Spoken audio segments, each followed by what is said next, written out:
मामा देखो मिल रहा है, एक आदमी है जिसको 6 असेंबली सेगमेंट में जाना है, ठीक है, और चुनाव होता है 14-15 दिन का।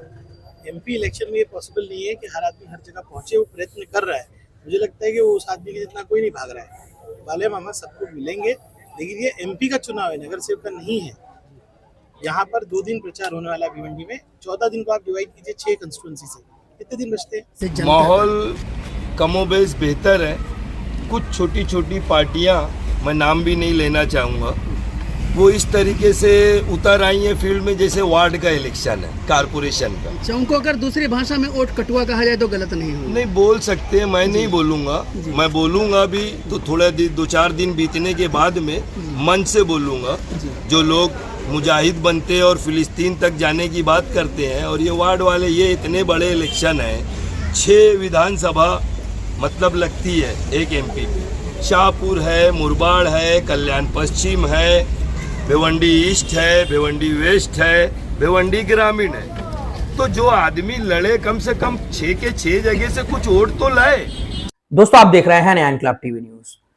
भिवंडी में भी लोकसभा चुनाव के चलते माहौल काफी गर्म है। इंडिया अलायंस से राष्ट्रवादी कांग्रेस पार्टी के शरद पवार गुट के सुरेश महात्रे उर्फ बाले मामा, इनको उम्मीदवार बनाया गया है। यहाँ पर सुरेश महात्रे और बीजेपी के कपिल पाटिल, जो कि यहाँ के सिटिंग एमपी है, उनके बीच में काफी दिलचस्प मुकाबला देखने को मिल सकता है। इंडिया अलायंस के सुरेश महात्रे को भिवंडी की समाजवादी पार्टी का खुला समर्थन मिल रहा है। मीडिया से बातचीत करते हुए यहाँ के सिटिंग कॉर्पोरेटर हसन फारूकी ने बताया कि सुरेश महात्रे अगर वो एमपी के पद पर पहुंचते हैं तो उनके सामने भिवंडी के पावरलूम को लेकर खास तौर से मांग रखी जाएगी, क्योंकि टोरेंट पावर के आने के बाद पावरलूम का जो बिजनेस है वो पूरी तरह से ठप हो गया है और कई वर्कर्स बेरोजगार हो गए हैं।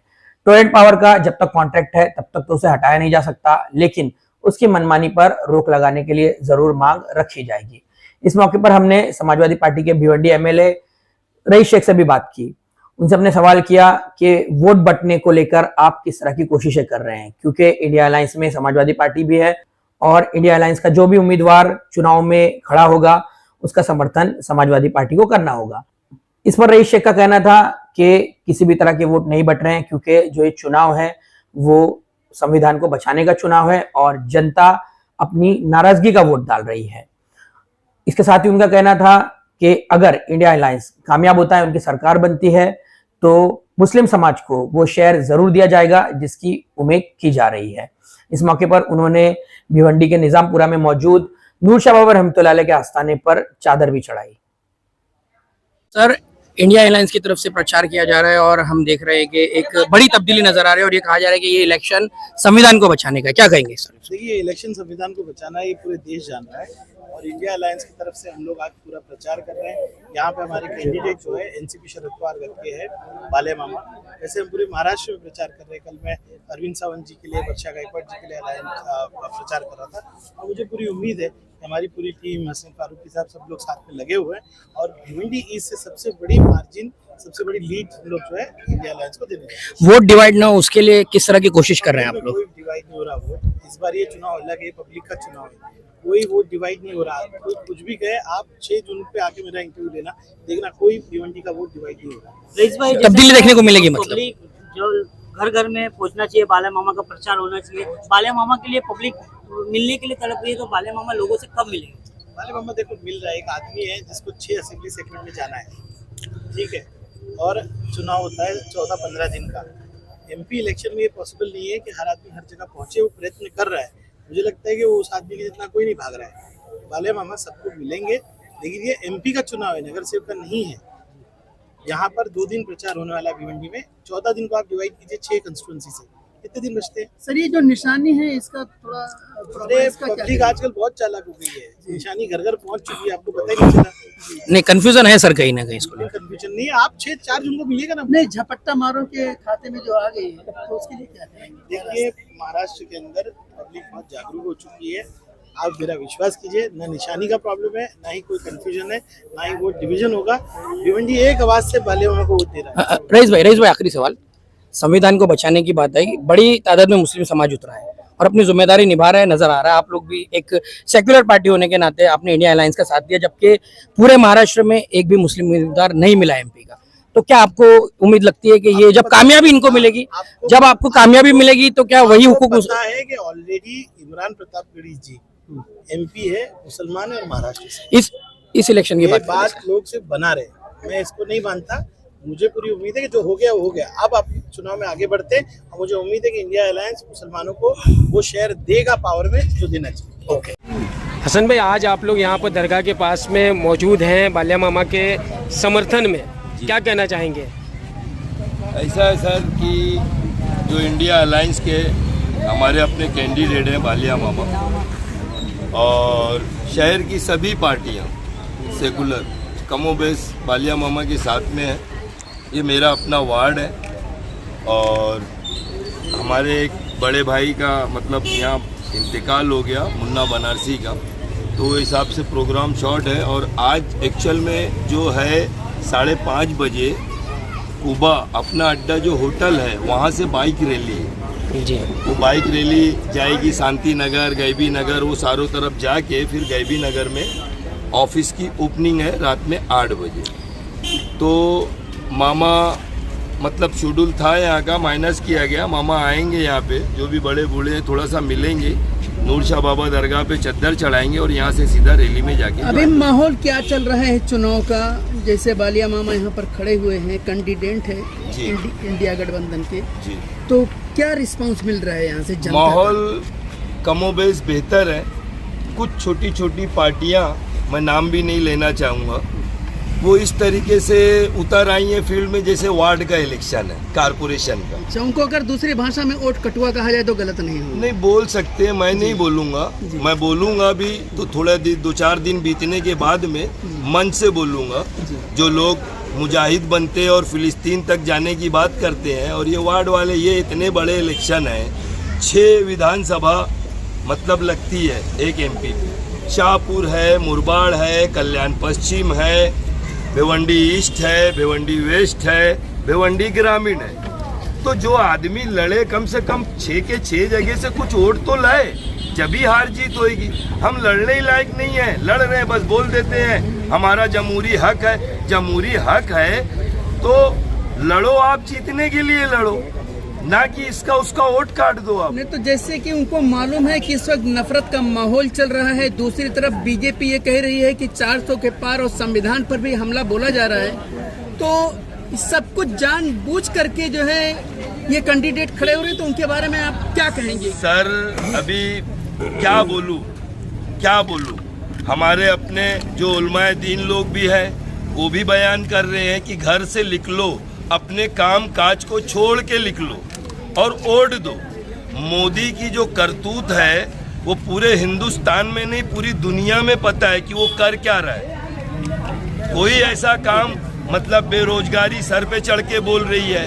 आज अगर अपन सब्जी लेने जाते तो 500 रुपए की सब्जी एक जेम्बो थैली में आ भी इतनी सी आती है।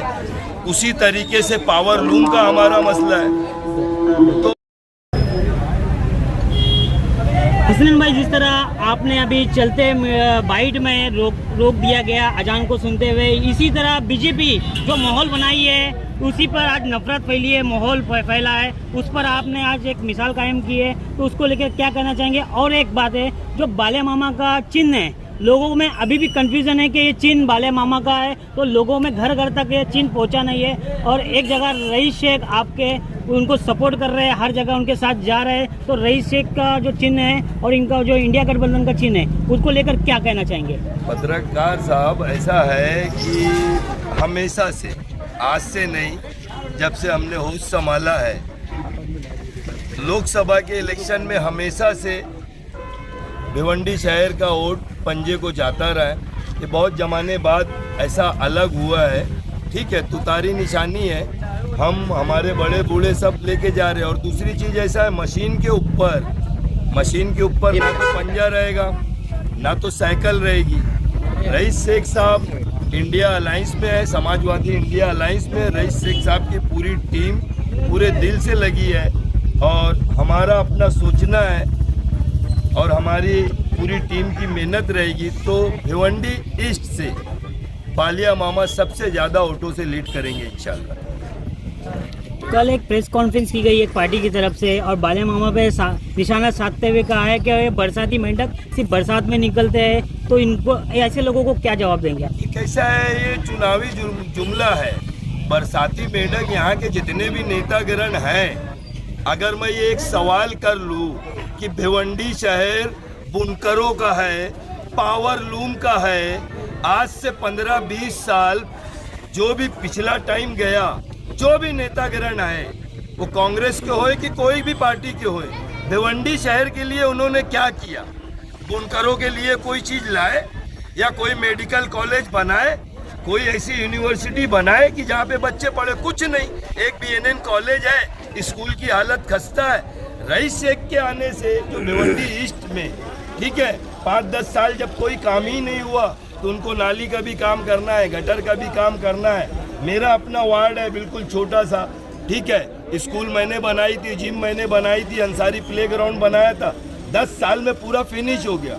उनके आने के बाद 2-2.5 करोड़ रुपया फंड मिला, शहर में काम हो रहा है। तो हमको जो शहर में काम करेगा, और बालिया मामा है, बालिया मामा चुन के जाते हैं तो उनका सबसे पहला काम है कि भिवंडी के बुनकरों के लिए, भिवंडी के पावर लूम के लिए उनको आवाज उठानी है। और आवाज नहीं, रूलिंग में रहे कि अपोजिशन में रहे, वहां से मनवा के माइनॉरिटी के लिए, पावर लूम के लिए उनको जो भी योगदान देना है ये देंगे। भिवंडी से एक आखिरी सवाल है, शहर में जो है टोरेंट पावर है और इनका कितना आतंक है सबको मालूम है। अक्सर व पेशतर जो है खबरें आती रहती हैं कि कितना त्रस्त किया जा रहा है। बहुत से लोग खुदकुशी कर लिए, जो उनका कारोबार था वो भी जो है बिल्कुल डाउन हो गया है। बुनकर समाज तो काफी परेशान है, गरीब तबके के लोग परेशान हैं। तो इसका जिम्मेदार किसको मानते हैं जो टोरेंट का आतंक चल रहा है? बोल दो सच सच, बिल्कुल सच सच बोल दीजिए। ठीक है, टोरेंट जब आई तो कांग्रेस की गवर्नमेंट थी दिल्ली में, ओके, महाराष्ट्र में कांग्रेस की गवर्नमेंट थी, फिर उसके बाद में बीजेपी आई। तो कहीं ना कहीं दोनों तरफ कमियां हैं और मैं टोरेंट पावर को जिम्मेदार नहीं ठहराऊंगा। टोरेंट पावर एक प्राइवेट कंपनी है, जो MSEDCL से या जो गवर्नमेंट से GR आता है वो उसी के ऊपर काम करता है। टोरेंट का क्या है? यहाँ पे जो नेतागण है टोरेंट के नाम पे पब्लिक जमा कर लेते हैं, और जहाँ पब्लिक जमा हुई फिर वो कोई खासदार लड़ने लगेगा, कोई आमदार लड़ने लगेगा, काम कोई नहीं करता। तो टोरेंट पावर जो है एक प्राइवेट कंपनी है, ठीक है, जो गवर्नमेंट है उसका काम है टोरेंट को बोलना कि बाबा तुम ऐसा चलो। मगर टोरेंट से दिक्कत तो है ना लोगों को, परेशानी टोरेंट तो से है ना, दिक्कत जो गवर्नमेंट से दिक्कत है, सर्विस चार्ज का सबसे यही नेतागण निकल के आते हैं हम टोरेंट को भगाने लगेंगे। टोरेंट को भगाएंगे कैसे आप? जब 10 साल का एग्रीमेंट हुआ है आपका, वो एग्रीमेंट पूरा करके जाएगा। मुद्दा वो लो कि जिसपे काम हो जाए। भाई टोरेंट जीतने के बाद टोरेंट बुनकरों को आज कितना रुपया यूनिट है? 17-18 रुपया यूनिट है। टोरेंट आप भगाओ मत, नई फ्रेंचाइजी लेके आओ, टाटा है, रिलायंस है, उसको लाओ। और कुछ अगर आपको करना है तो ये यूनिट कम करो ना, जो 17-18 रुपया ले रहे हो ये यूनिट कम करो। पावर कोई ना कोई तो पावर कंपनी चाहिए कि नहीं चाहिए? तो मतलब इंडिया अलायंस के आने के बाद में जो कारोबार लोगों के बंद हो गए, बुनकरों के दोबारा इंशाल्लाह उम्मीद है, हमारी लड़ाई उसी की है। जो पहचान भिवंडी की थी पावर लूम, पावर मिलेगी। पावर लूम की जो पहचान थी वो खो चुकी है। पावर लूम जो 24 लूम चलाता है, ठीक है सर, 24 लूम का जो मालिक रहता है वो 25 से 30 लाख रुपए का मालिक रहता है। अगर वो कमीशन की भीम चलाता है, ठीक है, हमारे शहर में जो पगार पेमेंट होती है ना, वो 1 महीने में नहीं होती है, 15 दिन में होती, 15 की पगार। तो आज के पोजीशन में जो 24 लूम वाला है, अगर वो टोरेंट की बिल, इलेक्ट्रिक बिल और मिल स्टोर ये सारी चीज भरने के बाद में रब ही चलाता है पूरी कायनात को, तो बस रब चला रहा है, वो कमा के कुछ नहीं कर पा रहे, अपने घर में राशन तक नहीं भरा पा रहे। आज से 15-20 साल पहले जो 12 लूम चलाता था उसके पीछे 4 आदमी घूमा करते थे, सेठ सेठ बोलते। आज वो टाइम नहीं रह गया, हमारे लूम भंगार में बिक गए। मतलब लूम वालों को बाल्या मामा से उम्मीद की आशंका जताई जा रही है। उम्मीद जताई नहीं जा रही है, करना पड़ेगा, नहीं तो जो भी रहेगा उसका विरोध होएगा, भरपेट विरोध होएगा। भिवंडी शहर से बाल्या मामा को कितने वोटों से लीड दिलाने का प्रयास रहेगा आपका? अगर शहर आवाम सही ढंग से निकल के वोट कर दी, 70-75% अगर वोट कर गई तो ईस्ट और वेस्ट से कम 1.5 से 2 लाख की लीड देंगे मामा इंशाल्लाह।